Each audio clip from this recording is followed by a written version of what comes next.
अली अमीन गंडापुर ने कहा है कि मरीम नवाज औरत कार्ड इस्तेमाल करती हैं। इस किस्म का इल्ज़ाम बुखारी साहब अली अमीन गंडापुर की जानिब से आना ये शर्मनाक नहीं है?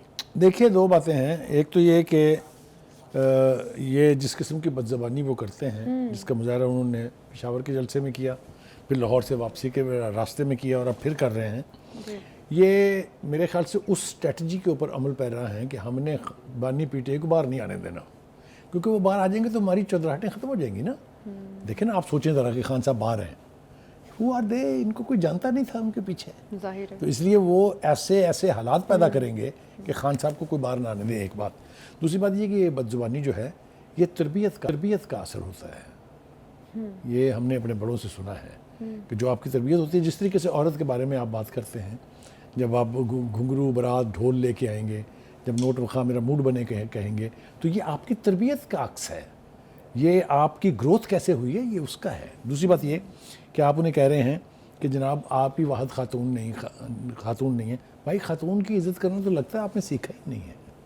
आपको क्या पता है कि खातून की इज़्ज़त क्या होती है। दूसरी बात ये कि आपने उनको मशवरा दिया है कि आप भी तो पंजाब में जलसे करती रही हैं, तो बिल्कुल ठीक है, आप KPK में करें ना जितने जलसे आपने करने हैं।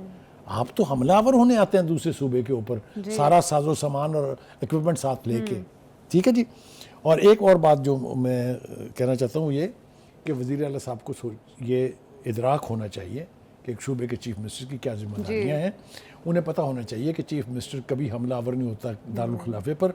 उन्हें पता होना चाहिए कि एक सूबे का चीफ मिनिस्टर कभी हमलावर नहीं होता दूसरे सूबे के ऊपर। जब ये सब कुछ हम अपनी आंखों से देखेंगे, जब ये सब कुछ हमारी आंखों के सामने हो रहा होगा, तो आप मुझे बताइए, जिस तरीके से जो उस्मान बुज़दार साहब की नाअहलियाँ थी, जो उनकी करप्शन थी, खान साहब को वो ओन करनी पड़ी, इसी तरह से इनकी ये बदजुबानी जो है ये उनको ओन करनी पड़ रही है, इसलिए कि सब कुछ पार्टी के खाते में जा रहा है। ये सब कुछ के ऊपर अगर खान साहब नहीं टोकेंगे तो ये लगेगा कि ये उनकी आशीर्वाद से हो रहा है। तो is that a good thing? I don't think कि खान साहब की तरबियत इस तरह से हुई है कि वो औरत के बारे में इस तरह के जज्बात का इजहार की इजाज़त दें किसी दूसरे को, नहीं देनी चाहिए। और इन लोगों को चाहिए कि ये ख़ुद भी ऐसी हरकत ना करें जिसकी वजह से इनके लीडर को शर्मिंदगी उठानी पड़े या इनकी पार्टी का नुकसान हो।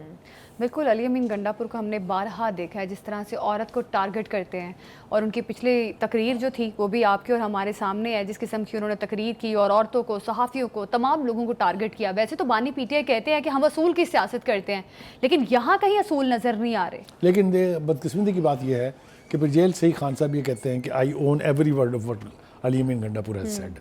That's painful. बिल्कुल, यकीनन बानी पीटीआई अपनी ही किए हुए अल्फाज से अपने लिए मजीद मुश्किलात पैदा कर रहे हैं, और अली अमीन गंडापुर को बोलने से पहले 100 दफ़ा सोचना चाहिए, क्योंकि वो CM है एक सूबे के।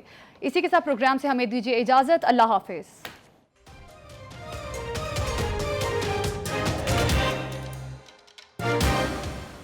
चीफ जस्टिस ऑफ पाकिस्तान ने एक बेंच बनाया था, 5 जजेस पे मुश्तमिल था, जिस पे मुनीब अख्तर ने अपने आप को अलहदा कर लिया था। ऐसे में ख़त लिखा है बुखारी साहब उन्होंने, और उन्होंने कहा कि वो बेंच का हिस्सा नहीं बनेंगे, लेकिन चीफ जस्टिस ने फिर भी कहा है कि आपसे दरख्वास्त करते हैं आप बेंच का हिस्सा बन जाएं। अगर बेंच का हिस्सा नहीं बनते तो फिर जाहिर है कोई और जज उस बेंच में शामिल किया जाएगा। तो क्या मुनीब अख्तर ने जो ख़त में जवाब पेश किए है वो जायज़ है? देखिए, पहली बात तो यह है कि मुझे यूँ लगता है, जो मैंने पिछली कुछ प्रोसीडिंग सुनी और ख़ासतौर से जिसका आप हवाला दे रही हैं जी, कि सुप्रीम कोर्ट ने अब ये फाइनली फैसला कर दिया है कि आइनी अदारों के काम में मदाखलत नहीं करनी है। दुरुस्त फैसला। मैं आगे गुफ्तगू में इसके और भी हवाले आपको दूंगा। मेरे ख्याल से if we see it in the light of the Pakistan constitution, ये अप्रोच बिल्कुल ठीक है। आइनी अदारों को अपनी अपनी, हमने हमेशा सुना, it has been a popular slogan कि अदारों को अपनी अपनी आइनी हदूद में रह के काम करना चाहिए। ला बनाना जो है ये काम पार्लियामेंट का है, करना सुप्रीम कोर्ट चाहती थी, क्यों भाई? ठीक है। अच्छा, दूसरी बात ये है कि अब आप आ जाएं कि ये जो मुनीब अख्तर साहब वाला मामला है, पहली बात तो ये कि लगता ये है कि जो उनकी कंडीशंस हैं, जिस तरह के वो खतूत लिख रहे हैं, जो उसमें बातें लिखी हुई हैं, उसके हिसाब से तो ना नॉर्मल तेल होगा ना राधा नाचेगी। अच्छा, इससे क्या मुराद? उससे मुराद ये है कि वो ये कह रहे हैं कि जो नया कानून बन गया इसको तो फेंक दे एक तरफ, जो बेंच पुराना था उसको जरा बरकरार रखें। क्यों रखें भाई? जब एक कानून मौजूद है, बराह रास्त कॉन्स्टिट्यूशन में अमेंडमेंट हो गई है, why should his argument be heard and responded? Why? असल में बात यह है कि एक तवील अरसे तक, चूँकि हमारी सुप्रीम कोर्ट के अंदर जुडिशल एक्टिविज्म चलता रहा है, चीफ जस्टिस साहब डैम बना रहे हैं, चीफ जस्टिस साहब का पनामा से अकामा पे निकाल रहे हैं, चीफ जस्टिस साहब टमाटरों की आलूओं की कीमतें तय कर रहे हैं। याद है ना आपको ये सारा माहौल? अब ये वो माहौल नहीं है। अब वो तो लोग रोज़ सुबह उठ के दुआ मांग रहे होंगे कि या अल्लाह जल्दी जल्दी दिन पूरे कर दे चीफ जस्टिस के, हमारी जान छूटे इससे। लेकिन वो जाते जाते ऐसी मिसाल कायम करके जाएंगे कि आपको फरार मुमकिन ना हो कॉन्स्टिट्यूशन से। ये है असल लड़ाई कि आपने कॉन्स्टिट्यूशन फॉलो करना है या अपनी विम्स पर चलना है। सुप्रीम कोर्ट को अपनी विम्स पर चलाने की इजाज़त नहीं देनी चाहिए, चाहे कोई भी हो। Is that right? वो वही करें जो उनके पास मैंडेट है। वो जज साहब जो हैं उनकी अकल का मातम करना चाहिए, जिसने कहा था हम कानून बनाएंगे। और भाई who the hell do you think you are? नहीं है ना आपके पास ये इख्तियार, ये पार्लियामेंट के पास इख्तियार है। ये जो चीफ जस्टिस हैं ये इसको यकीनी बना रहे हैं कि कोर्ट को आइन की प्रोविज़न के और मैंडेट के मुताबिक चलना चाहिए। एक बात अगर आप सुने मुनीब अख्तर साहब की, देखें वो एक उम्र होती है जहाँ तक आप सैनिटी आपका साथ देती है, फिर कुछ वक्त ऐसा आता है बाज़ लोगों के ऊपर कि वो सैनिटी उनका साथ छोड़ जाती है, शायद तंग आ जाती है उनके रवैये से। तो ये लगता ये है कि सैनिटी जो है वो साथ छोड़ रही है, इसलिए कि अगर मैं ये कहूँ कि मेरे ख्याल से वो एक दिन ये मुतालबा भी कर देंगे कि जब तक आप प्राइम मिनिस्टर नहीं बनाएंगे इमरान खान साहब को, मैं तो नहीं जमाना को बेंच में। ये क्या रवैया है? ये जजों के रवैये हैं। आप सियासी वर्कर हैं कि आप जज हैं? तो जजों को जज होना चाहिए, जजों को वकील नहीं बनना चाहिए कभी भी किसी क्लाइंट का। आप समझ रहे हैं ना मेरी बात को कि मैं मजीद वजाहत करूँ? जजेस सियासत की भीड़ चढ़ क्यों रहे हैं? तो मैं मातम क्या कर रहा हूँ? यही तो कर रहा हूँ कि अल्लाह के वास्ते कोई शर्म लिहाज ही कर। इनके क्या सियासी मुफादात हैं? अब तफसील पूछेंगे आप तो 2-3 प्रोग्राम तो आपको करने पड़ जाएंगे। कब सियासत नहीं की इन्होंने, अभी हम आगे बात करेंगे इसके। आपके जी में जो चाह रहा है आप कर रहे हैं, आपको कोई पूछने वाला ही नहीं है। तो एक तो ये बात बिल्कुल तय हो गई कि जो आर्टिकल 63A है जी, जिसके तहत आपने एक वक्त में लाहौर हाई कोर्ट ने एक बंदे के हक में उसके मुखालिफ फैसला कर दिया, एक के हक में उसके हक में फैसला, यानी 63A से ही एक चीफ मिनिस्टर को निकाल दिया जी, दूसरे को बहाल कर दिया। वो आप क्या हैं भाई? फैसला था, जिस फैसले का मैं हवाला आपको दे रहा हूँ, उस फैसले में भी यही किया गया है कि आर्टिकल 63A की प्रोविजंस को रीराइट किया गया है अपनी मर्जी से।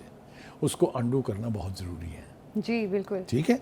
उसको अगर आप अंडू नहीं करेंगे तो आप आगे बढ़ ही नहीं सकते हैं। और जैसे मुनीब अख्तर साहब के शौक़ और ख्वाहिशात जो हैं उसको आपको दरगुजर करना पड़ेगा। उनको मेरे ख्याल से उनकी उम्र का, उनके ओहदे का थोड़ा सा मार्जिन आप दें कि वो ख़ुद से समझ जाएं तो समझ जाएं। वरना जो है अगर चीफ जस्टिस साहब ने फैसला कर लिया कि मैं आइन के मुताबिक चलूँगा, मैं सुप्रीम कोर्ट को आइन के मुताबिक चलाऊँगा, तो आने वाले के चीफ जस्टिस के पास भी रास्ते कम रह जाएंगे। Mind what I am saying. दूसरी बात यह है तो चीफ जस्टिस साहब का बड़ापन है कि उन्होंने कहा कल जाके हम फिर दरख्वास्त करेंगे उनसे कि आप आइए बेंच का हिस्सा बनिए। और सारा कुछ जो है गलत हो रहा है। आप ये देखें, मैं इससे पहले एक मिसाल और दे दूं आपको।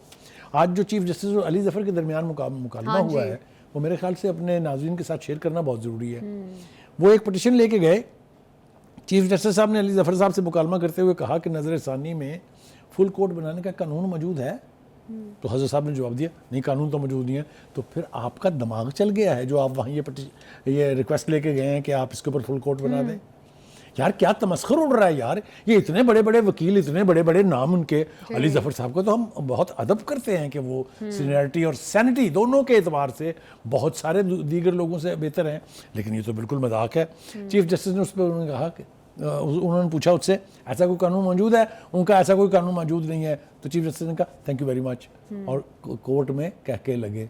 यार मुझे समझ में नहीं आती ये लोग क्या करना चाह रहे हैं, सुप्रीम कोर्ट को कैसे चलाना चाह रहे हैं। फिर जनाब जस्टिस जमाल मंदूखेल साहब ने सवाल किया उनसे कि क्या जब तक कोई अदालत आर्डिनेंस मुअत्तल ना करे, यानी जो कानून बना दिया है गवर्नमेंट ने, वो जब तक कोई कोर्ट उठा के नहीं फेंकेगी उसके ऊपर अमल दरामद कैसे रोक सकते हैं आप? तो जवाब दिया उन्होंने कि हाँ उसके ऊपर तो नहीं रोका जा सकता। तो फिर आपने रिक्वेस्ट क्यों की है? एक अजीबो गरीब कड़मास है ना, असल में आदी हैं पिछली सुप्रीम कोर्ट के दो अदवार जो हैं जिनका मैं अच्छा। तज़किरा करते हुए अक्सर आपे से बाहर हो जाता हूँ, ये उसके आदी हैं कि जो पटिशन लेके जाओ, जो रिक्वेस्ट लेके जाओ, आईनी है गैर आईनी है, ठा मंजूरियाँ हो रही हैं, जो इस वक्त इस्लामाबाद हाई कोर्ट में हो रहा है। तो कहने का मतलब ये है कि कहीं ना कहीं जो है काम लेना बहुत ज़रूरी है। अब आगे आ जाए जनाब, आप दूसरा मसला जो है। अच्छा बुखारी साहब, छोटी सी चीज़, अली सफ़र साहब की अभी आप स्टेटमेंट की बात कर रहे थे, जिस तरह से उन्होंने फुल कोर्ट पर जो रिमार्क्स दिए हैं, उसके अलावा भी मुनीब अख्तर साहब का ख़त, फिर मंसूर अली शाह साहब ने भी जो ख़त लिखा, तो बुखारी साहब ये जो जिस किस्म का ये आपस में ही जजेस के अंदर जो तनाव सामने आ रहा है, आपको नहीं लगता ये आगे जाके बड़ी ख़तरनाक शक्ल इख्तियार कर सकता है? ये खतरनाक शक्ल नहीं, खतरनाक समेत बदसूरत शक्ल इख्तियार कर क्योंकि चुका माजी है। में हमने ये इतना डिवाइड नहीं देखा, इतना जजेस डिवाइड क्या, कभी भी डिवाइड नहीं देखा। सुप्रीम कोर्ट इस तरह से ना कभी तकसीम हुई है, ना सुप्रीम कोर्ट के जजों ने अपनी सुप्रीम कोर्ट का खुद मजाक किस तरह से उड़ाया सही है। बात पूरी है। तारीख में कोई इसका हवाला नहीं है मौजूद, सदके चले जाएं इन सारे जजेस के। अब आगे आ जाएं जनाब। दूसरा केस ये है कि जी पंजाब में इलेक्शन ट्रिब्यूनल से मुतल्लिक इलेक्शन कमीशन की अपील मंजूर, लाहौर हाई कोर्ट का फैसला कालदम करार दे दिया, 5 जजों ने मुतफिका फैसला दिया जनाब ये। अब आप मुझे ये बताइए कि जो चीफ जस्टिस थे लाहौर हाई कोर्ट के, उनको किस बेवकूफ़ ने ये मशवरा दिया था कि ये आपका काम है कि आप जो है वो इलेक्शन ट्रिब्यूनल्स बनाएं? आपके पास इख्तियार ही नहीं है, आपके पास कॉन्स्टिट्यूशन में प्रोविजन ही नहीं है। उनको भी उन्होंने कहा है चीफ जस्टिस साहब ने कि इलेक्शन ट्रिब्यूनल जो है इसकी तश्कील इलेक्शन कमीशन का इख्तियार है, बिल्कुल। No way that anybody can interfere in it. तो ये मैं अब इसका मातम और कितना करूँ, आप देखें ना, मैं बोलने लगा फिर तो कोई बात जो है वो इख्तियार से आगे बढ़ जाएगी। कोर्टों का हमें एहतराम ज़रूर है, लेकिन कोर्टों का एहतराम अगर जजेस खुद नहीं करेंगे तो आवाम से तवक्को नहीं रखनी चाहिए कि वो इसका एहतराम करेंगे, चाहे कुछ भी हो जाए।